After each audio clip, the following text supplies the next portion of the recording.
Hi friends, അപ്പോൾ നമ്മൾ ഇന്ന് യൂണിറ്റ് 2ലേക്ക് കടക്കുകയാണ്.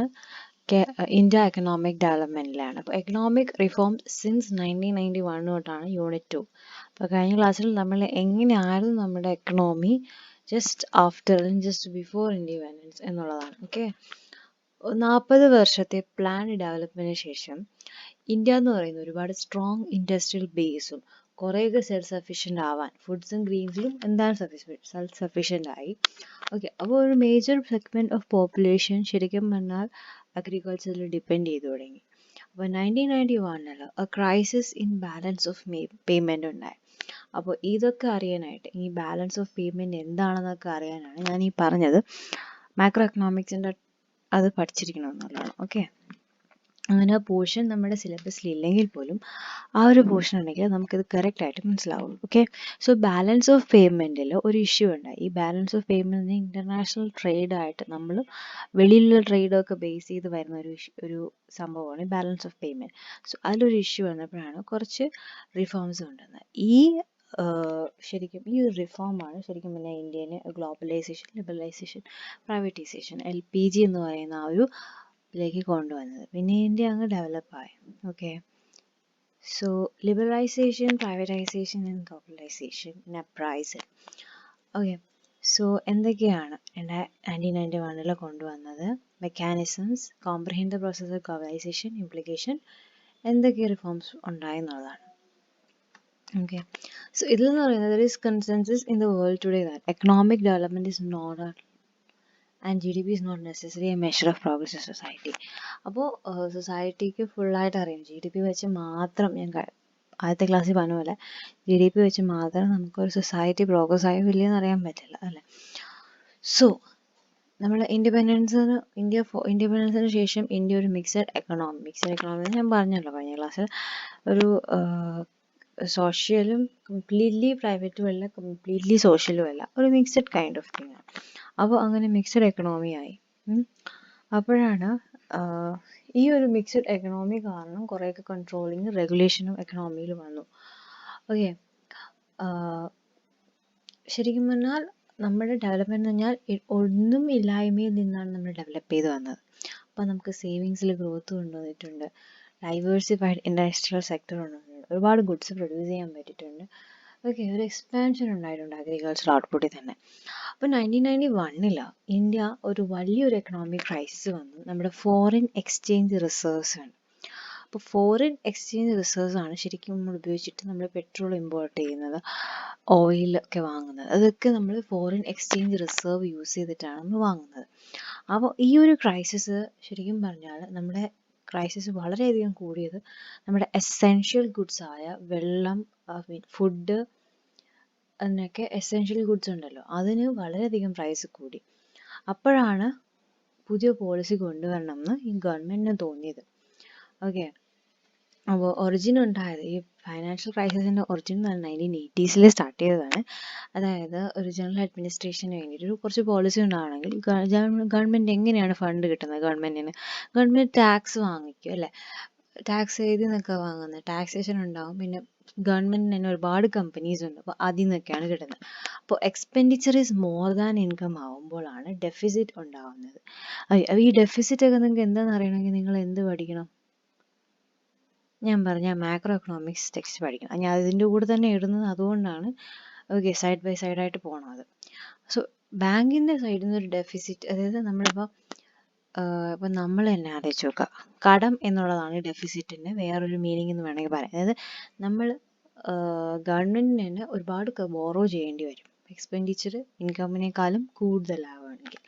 ഓക്കെ, അതായത് government is more welfare of the society ആയതുകൊണ്ട് തന്നെ ഒരുപാട് ഇതും under the control of government ആണ്.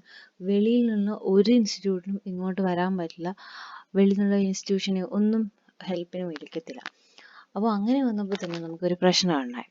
അപ്പോൾ ഗവൺമെൻറ് എന്ത് ചെയ്തു? ബാങ്കിൽ നിന്ന് ബോറോ ചെയ്യാൻ തുടങ്ങി. ബാങ്കിൽ നിന്ന് മാത്രമല്ല, പീപ്പിൾ വിത്തിൻ ദ കൺട്രിയും പിന്നെ ഇൻ്റർനാഷണൽ ഫൈനാൻഷ്യൽ ഇൻസ്റ്റിറ്റ്യൂഷനിൽ ബോറോ ചെയ്യാൻ തുടങ്ങി. So when we import goods like petrol, നമ്മൾ ഡോളേഴ്സിലാണ് പേ ചെയ്യുന്നത്. ഓക്കെ, അപ്പോൾ ഈ ഡോളർ നമുക്ക് എവിടെ നിന്നാണ് കിട്ടുന്നത്? എക്സ്പോർട്ടിൽ നിന്നാണ് നമുക്ക് കിട്ടുന്നത്. സോ അതാണ് ഈ ഫോറിൻ എക്സ്ചേഞ്ച് റിസർവ്സ് എന്ന് പറയുന്നത്. So development policies require that even though the revenues were very low, revenue വളരെ കുറവാണെങ്കിൽ പോലും government had to overshoot its revenue because unemployment ഉണ്ട്, പോവേർട്ടി ഉണ്ട്, പോപ്പുലേഷൻ എക്സ്പ്ലോഷൻ ഉണ്ട്. ഓക്കെ, ഈ ഇഷ്യൂസ് ഒക്കെ ഉണ്ട് ബിക്കോസ് ഒരു ഡെവലപ്പിംഗ് കൺട്രിയാണ്. അപ്പോൾ ഈ ഡെവലപ്മെൻറ്റ് പോളിസീസിനൊക്കെ ഒരുപാട് റവന്യൂയുടെ ആവശ്യമാണ്. ഓക്കെ, റവന്യൂ ഡെവലപ്മെൻറ്റ് പോളിസീസ് വേണം, പക്ഷെ എന്നാൽ പോലും ഗവൺമെൻറ്റിന് കിട്ടുന്ന റവന്യൂ വളരെ കുറവാണ്. സോ ഗവൺമെൻറ്റിന് ബോർ ചെയ്യേണ്ടി വന്നു. മാത്രമല്ല ഗവൺമെൻറ്റിന് ശരിക്കും തന്നെ ടാക്സിൽ നിന്നൊന്നും അത്ര റിസോഴ്സസ് അല്ലെങ്കിൽ ടാക്സിൽ നിന്നും മണി അത്ര കിട്ടിയിട്ടില്ല. So when the government was spending a large share of its income on areas such as which is not very immediate reason, അതായത് സോഷ്യൽ സെക്ടർ, ഡിഫൻസ്, അതിലൊക്കെ ഒരുപാട് ചിലവ് ചെയ്യുമ്പോൾ നമുക്ക് അതിൽ നിന്ന് കറക്റ്റ് പെട്ടെന്ന് നമുക്ക് ആ കൊടുത്ത കാശിൻ്റെ കാര്യം ഇരട്ടിയായിട്ട് നമുക്ക് കിട്ടില്ല. So there was a need to utilize the rest of its revenue in a highly efficient manner. So income from the public sector interactingസും അതും വളരെ ഹൈ ഒന്നും ആയിരുന്നില്ല. അറ്റ് ടൈംസ് അവർ ഫോറിൻ എക്സ്ചേഞ്ച് എന്ന് പറയുന്നത് വേറെ കൺട്രിയിൽ നിന്നാണ് നമ്മളിത് ബോറോ ചെയ്യുന്നത്. ഓക്കെ, പിന്നെ IFC എന്നൊക്കെ, ഇന്റർനാഷണൽ ഫൈനാൻഷ്യൽ ഇൻസ്റ്റിറ്റ്യൂഷൻസ് എന്നൊക്കെയാണ് ഫോറിൻ. അത് വെച്ചായിരുന്നു കൺസംഷൻ നീഡ്സ് ഒക്കെ യൂസ് ചെയ്തത്. അപ്പോൾ ഇതിൻ്റെ സച്ച് ഒരു സ്പെൻഡിങ് കൂട്ടാൻ അല്ലെങ്കിൽ കുറയ്ക്കാനായിട്ട് ഒരു ശ്രമവും ഗവൺമെൻറ്റിൽ നിന്ന് കൊണ്ടുവന്നില്ല. 1980s അവസാനങ്ങളിൽ ഗവൺമെൻറ് എന്ത് ചെയ്തു, എക്സ്പെൻഡിച്ചർ എക്സീഡ് ചെയ്യാൻ തുടങ്ങി. ഒരുപാട് എക്സീഡ് ചെയ്തു, നമ്മൾ വളരെ കമ്മിയായി തുടങ്ങി, നമുക്ക് ഒന്നുമില്ലാത്ത രീതിയാണ്. അപ്പോൾ ഫോറിൻ എക്സ്ചേഞ്ച് റിസർവേഴ്സ് എന്ന് പറയുന്നത് വളരെ നമുക്ക് 2 ആഴ്ച തികച്ചു പോകാൻ പറ്റാത്ത രീതിക്കുള്ള അത്ര മാത്രമേ ഉണ്ടായിരുന്നുള്ളൂ. അപ്പോൾ എന്ത് ചെയ്തു, India IBRD, international bank for reconstruction and development, അത് വേൾഡ് ബാങ്ക് എന്നാണ് അറിയപ്പെടുന്നത്, അവരെ പോയി സമീപിച്ചു. അവരെയും IMFനെയും സമീപിച്ചു. സോ അവർ വന്നിട്ട് $7 ബില്യൺ ആണ് നമുക്ക് ലോണായിട്ട് അവർ തന്നത്. ഓക്കെ, പക്ഷേ ഈ ലോൺ തരണമെങ്കിൽ ഒരൊറ്റ കണ്ടീഷൻ അവർ പറഞ്ഞോളൂ, ഇന്ത്യ ലിബറലൈസ് ആവണം, എക്കണോമി വെളിയിലുള്ള പ്രൈവറ്റ് സെക്ടറിന് തുറന്നു കൊടുക്കണം, റെസ്ട്രിക്ഷൻസ് കുറയ്ക്കണം, ഗവൺമെൻറ്റിൻ്റെ റോള് മിക്ക ഏരിയകളിലും കുറയ്ക്കണം, ട്രേഡ് റെസ്ട്രിക്ഷൻസ് റിമൂവ് ചെയ്യണം. ഓക്കെ, പണ്ടൊക്കെ ഇങ്ങോട്ടൊക്കെ ട്രേഡ് മീൻസ് വെളിയിൽ നിന്നുള്ള സംഭവങ്ങൾ ഇങ്ങോട്ട് വരണമെങ്കിൽ വളരെ അധികം ചിലവുണ്ടായിരുന്നു. പക്ഷേ ഇപ്പോൾ അങ്ങനെ അല്ലേ, നമുക്കിപ്പോൾ ചൈനയിൽ ഒരു സാധനം ഉണ്ടെങ്കിൽ നമുക്ക് ഇവിടെ പല ഓൺലൈൻ സൈറ്റിൽ നിന്നും കിട്ടും. പക്ഷേ പണ്ട് ഇങ്ങനെയൊന്നും ആയിരുന്നില്ല. So India agree to the conditions of world bank and IMF. അങ്ങനെയാണ് ന്യൂ എക്കണോമിക് പോളിസി അനൗൺസ് ചെയ്തത്. അപ്പോൾ ഈ ന്യൂ എക്കണോമിക് പോളിസിയിലാണ് ഇഷ്ടംപോലെ എക്കണോമിക് റിഫോംസ് വന്നത്. അതെന്ന് പറയുന്നത് കോമ്പറ്റേറ്റീവ് എൻവയോൺമെൻ്റ് ആയി. പണ്ടെന്ന് പറഞ്ഞാൽ ഇവിടെയുള്ള ആൾക്കാർ ഉണ്ടാക്കുന്ന സാധനങ്ങൾ മാത്രം നമുക്ക് കഴിക്കാൻ പറ്റും, നമുക്ക് വെളിയിൽ നിന്നുള്ള ഒരു സംഭവവും ഇല്ല. അപ്പോൾ ഇവിടെയുള്ള ആൾക്കാർ എന്തുണ്ടാക്കിയാലും നമ്മൾ കഴിക്കുന്ന അവസ്ഥയായി. അപ്പോൾ എക്കണോമിയിൽ ഇവർ വെളിയിൽ നിന്നുള്ള സംഭവങ്ങൾ വന്നപ്പം ഇവിടുത്തെ ആൾക്കാർ ക്വാളിറ്റിയും ക്വാണ്ടിറ്റിയും ഒക്കെ കൂട്ടി നല്ല കോമ്പറ്റീഷൻ ഉണ്ടായി എക്കണോമിയിൽ. പിന്നെ വെളിയിൽ നിന്നുള്ള തന്നെ എൻട്രി ഉള്ള ബാരിയേഴ്സ് ഒക്കെ മാറ്റി. അങ്ങനെയാണ് വന്നത്. 2 റിഫോംസ് ആണ് ഇതിൽ വന്നിരിക്കുന്നത്. ഒന്ന് സ്റ്റെബിലൈസേഷൻ റിഫോംസ്, മറ്റൊന്ന് structural reforms. Okay, structural reforms എന്ന് പറയുന്നത്, സ്റ്റെബിലൈസേഷൻ മെഷേഴ്സ് എന്ന് പറയുന്നത് ഷോർട്ട് ടേം മെഷറാണ്. അപ്പം നമുക്ക് ജസ്റ്റ് ഒന്നും ഇല്ലാതിരിക്കില്ല, അപ്പോൾ അതിന് വേണ്ടിയിട്ടൊരു ഷോർട്ട് ടേം മെഷറാണത്. നമ്മളെ ബാലൻസ് ഓഫ് പേയ്മെൻറ്റിലും കുറച്ച് മിസ്റ്റേക്സ് ഉണ്ടായിരുന്നു, അതും പിന്നെ ഇൻഫ്ലേഷന് കൺട്രോൾ കൊണ്ടുവരാനുമാണ് വന്നത്. അപ്പോൾ there was a need to maintain sufficient foreign exchange reserves. അപ്പം keep the rising price under control. നമ്മുടെ ഗവൺമെൻറ്റിൻ്റെ കൺട്രോളിലായിരിക്കണം ഇൻഫ്ലേഷൻ എല്ലാം. അപ്പോൾ ആ ഒരു രീതിയായിരുന്നു സ്റ്റെബിലൈസേഷൻ. സ്ട്രക്ചറൽ റിഫോം എന്ന് പറഞ്ഞാൽ ലോങ് ടേം ആണ്, അതായത് ഇപ്പോൾ നമ്മൾ കുറച്ച് ചെയ്യുമ്പോൾ നമുക്ക് ഭാവിയിൽ വളരെയധികം ഇമ്പോർട്ടൻസ് ആയിട്ട് കിട്ടുന്നുണ്ട്.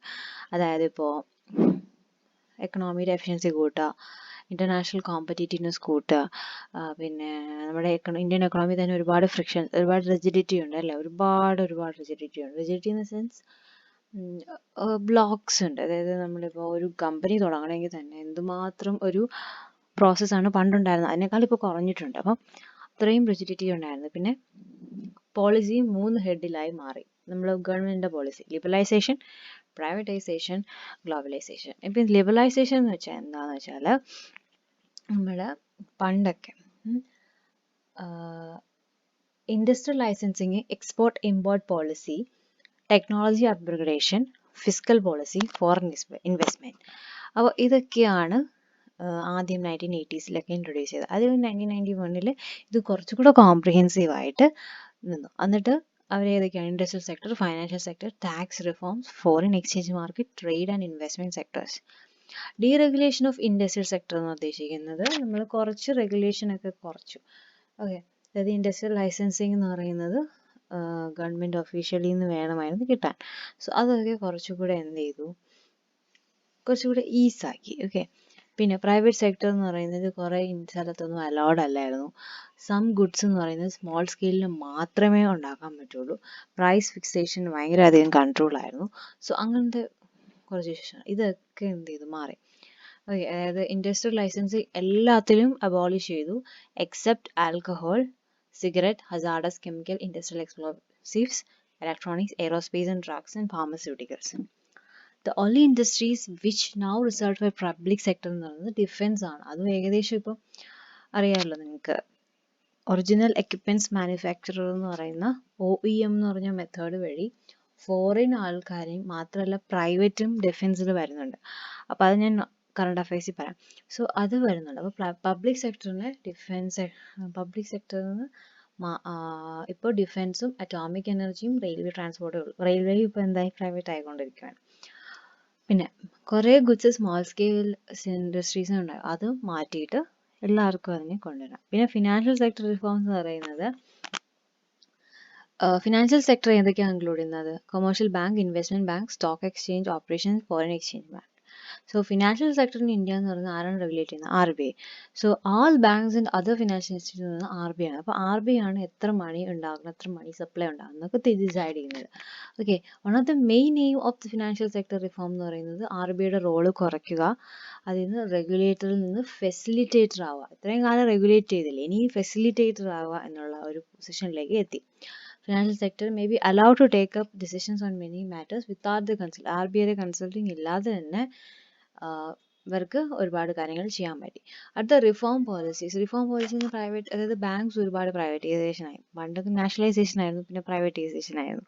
പിന്നെ ഫോറിൻ ഇൻസ്റ്റിറ്റ്യൂഷണൽ ഇൻവെസ്റ്റേഴ്സ് ഉണ്ട്, merchant bankers, mutual funds, pension fund, അവരൊക്കെ ഇന്ത്യൻ ഫിനാൻഷ്യൽ മാർക്കറ്റ്സിൽ ഇൻവെസ്റ്റ് ചെയ്യാൻ തന്നെ സ്റ്റാർട്ട് ചെയ്തു. മ്യൂച്വൽ ഫണ്ടൊക്കെ വന്നത് ഈ ലിബറലൈസേഷൻ കാരണമാണ്. ഓക്കെ, പിന്നെ ഫോറിൻ ഇൻവെസ്റ്റ്മെൻറ്റ് ഇൻ ബാങ്ക് എന്ന് പറയുന്നത് 50% വരെ റേസ് ചെയ്തു. ഓക്കെ, ചില കണ്ടീഷൻസിന് ഇപ്പോൾ കുറച്ച് കണ്ടീഷൻസൊക്കെ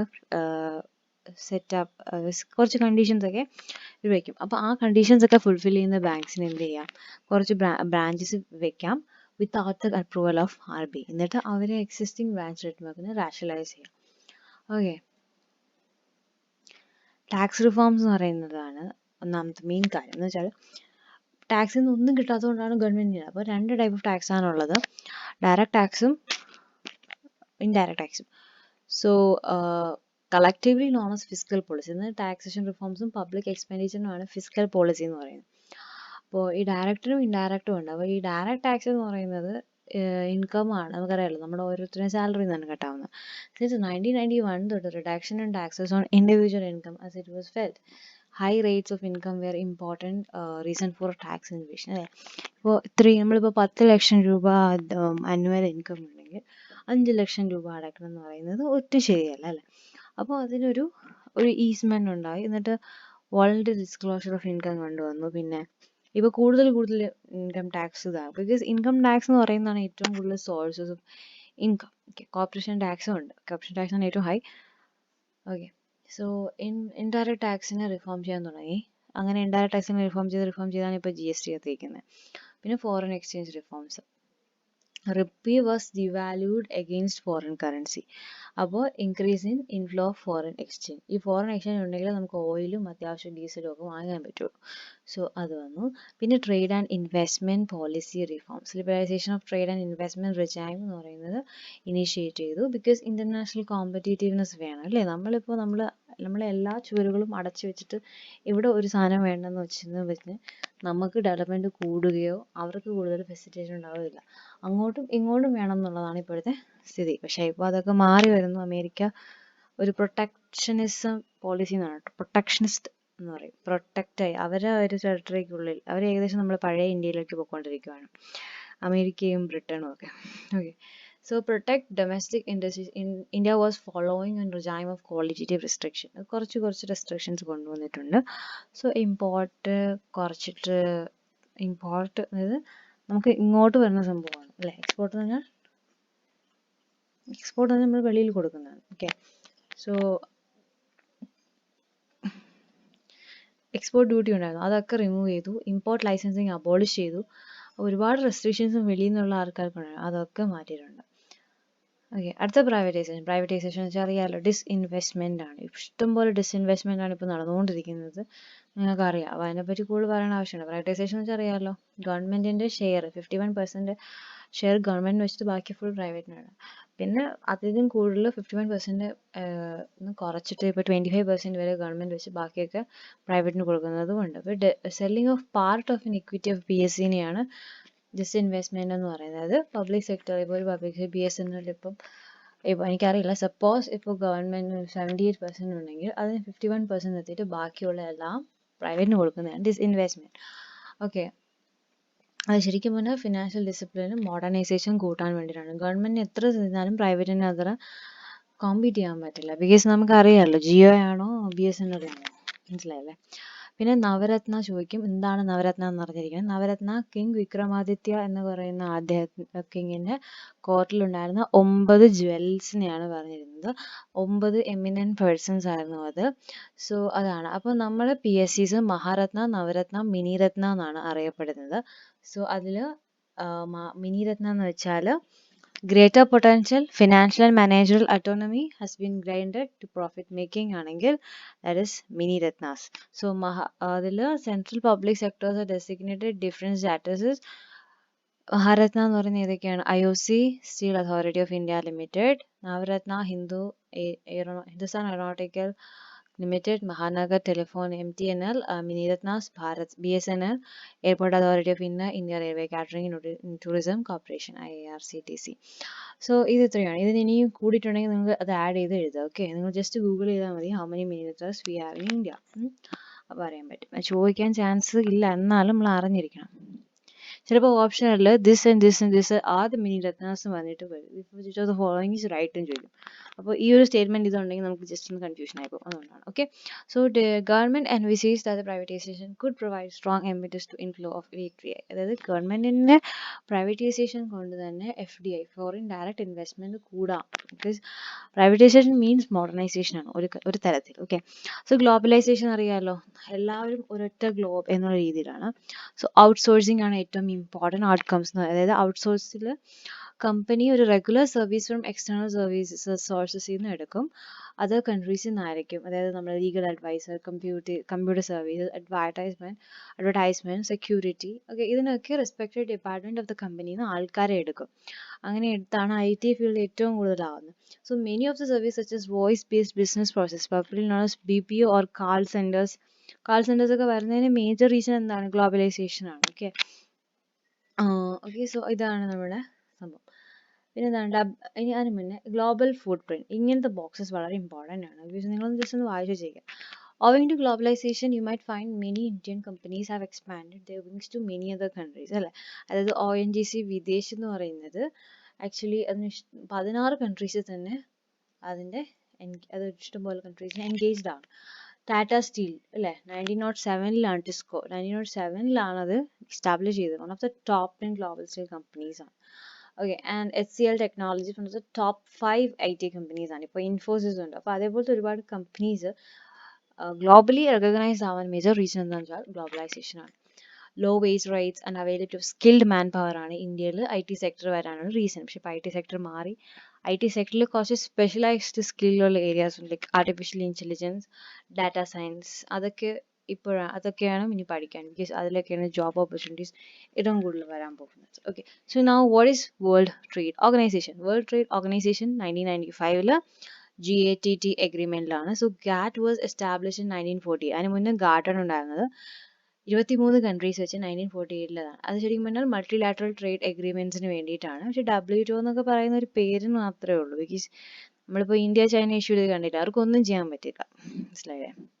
So WTO agreements cover trade in goods as well as services to facilitate international trade. Bilateral ഉം multilateral രണ്ട് കൺട്രീസ് തമ്മിലും എല്ലാ കൺട്രീസുകളും ചേർന്നിട്ടും. ഓക്കെ, താരിഫും നോൺ താരിഫും ബാരിയേഴ്സ് ഒക്കെ റിമൂവൽ ചെയ്യാൻ വേണ്ടിയിട്ടും കുറച്ച് ഗ്രേറ്റ് മാർക്കറ്റ് ആക്സസ് ടു എല്ലാ കൺട്രീസിനും മാർക്കറ്റ് ആക്സസ് കിട്ടാനും വേണ്ടിയിട്ടാണ്.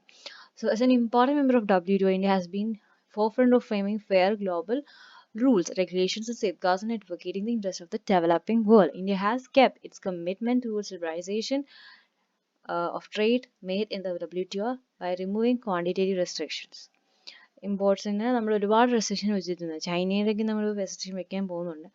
അതെ, ചൈനയിൽ നിന്നൊക്കെ ഒരുപാട് ഗുഡ്സ് വന്ന് അടിയുന്നതിൻ്റെ മേജർ റീസൺ ഗ്ലോബലൈസേഷൻ ആണ്. ഓക്കെ, സോ എന്തുകൊണ്ടാണ് നമ്മൾ WTOയിൽ മെമ്പർ ആയിരുന്നിട്ട് പോലും നമുക്ക് എന്തുകൊണ്ട് നമുക്കൊന്നും ചെയ്യാൻ പറ്റുന്നില്ല എന്നുള്ളത്. അതായത് അഗ്രികൾച്ചർ സബ്സിഡി വേറെ കൺട്രീസിൽ കൊടുത്തെന്ന് വെച്ചാൽ നമ്മളിവിടെ അഗ്രികൾച്ചർ സബ്സിഡി വളരെ കുറവാണ്. ഓക്കെ, അപ്പോൾ അങ്ങനത്തെ. പിന്നെ Indian economy during reforms assessment ആണ്, അതായത് GDP എത്ര മാറി എന്നുള്ളത്. അതൊന്നും ചോദിക്കില്ല. നമ്മുടെ ഇപ്പോഴത്തെ കറണ്ട് എക്കണോമിക് മേജറായിട്ട് ചോദിക്കാൻ പോകുന്നത് നമ്മുടെ എക്കണോമിക് സ്ലോ ഡൗൺ ആണ് ചോദിക്കാൻ പോകുന്നത്. എക്കണോമിക് സ്ലോ ഡൗണിൽ ഗ്ലോബലൈസേഷൻ റീസൺ ആണ്.